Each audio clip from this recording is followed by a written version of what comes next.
This is Elden Ring Nightreign. We're doing a comparison. On the left, we have PlayStation 5 Pro.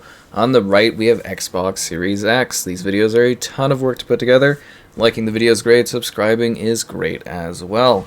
Should be noted that this is from the network test, so the final version of the game is likely to, hopefully, be improved quite a bit. We know with the Elden Ring experience that it took quite some time for them to really get everything smoothly running. And yeah, this test definitely, it's not running great necessarily on either platform, positives and negatives on both, and we're going to be diving into that throughout the video. So yeah, just kind of keep in mind that I try my best to get relatively similar areas, some spots that were direct comparisons, and hopefully this just gives you an idea of how the game is looking, running, and everything in between. You'll also notice on the top of the screen, occasionally it'll show prioritized resolution, prioritized frame rate.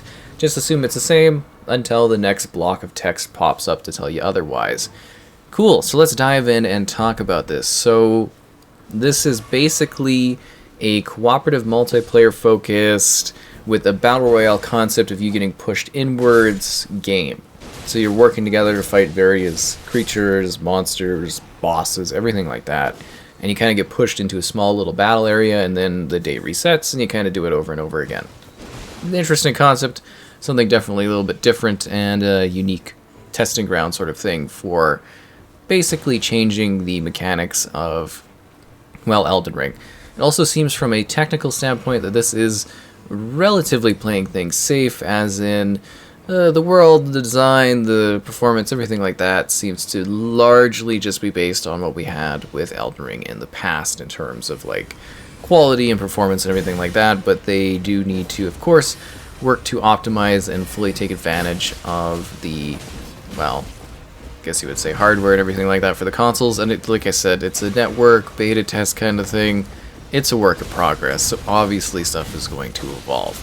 Alright, let's dive in, let's talk about things. So the game's basically the same on both platforms. I am definitely seeing higher resolution quality out of the PlayStation 5 Pro. That being said, it does seem like the PlayStation side of things is suffering from some draw distance issues and also texture loading issues, which again, it's a test, so it makes sense.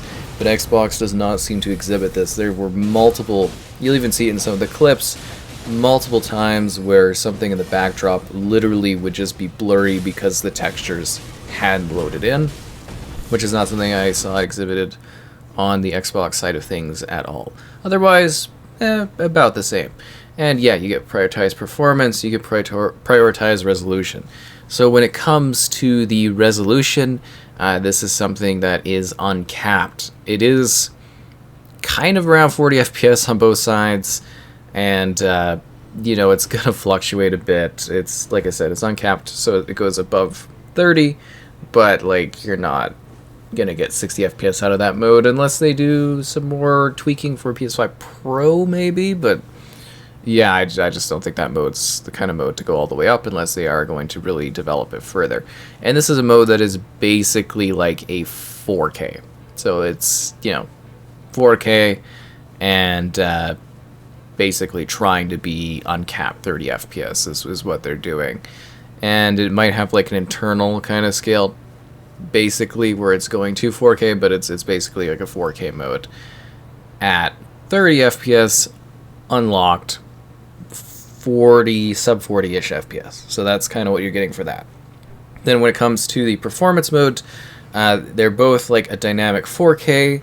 From what I was kind of getting on what I was reading, PlayStation 5 Pro hits a lot higher towards that full 4K, had a lot of like 1900p, and it is 60 FPS. You might notice some drops while you are playing, and that again is basically the same across both platforms with it being a network test. And then Series X, again 4K dynamic, but I was getting something more like 1500-ish p up to like 1800p. So again, it's just better, you know, kind of resolution out of the PS5 Pro, which is expected from a brute force. I am curious if maybe being more furtherly enhanced, the PS5 Pro will be able to take things further when the full launch happens, but we'll have to take a look at anything down the road. And there's HDR support. So I'll leave it with non-commentary gameplay, and hopefully this helped give you an idea of how both of these are running.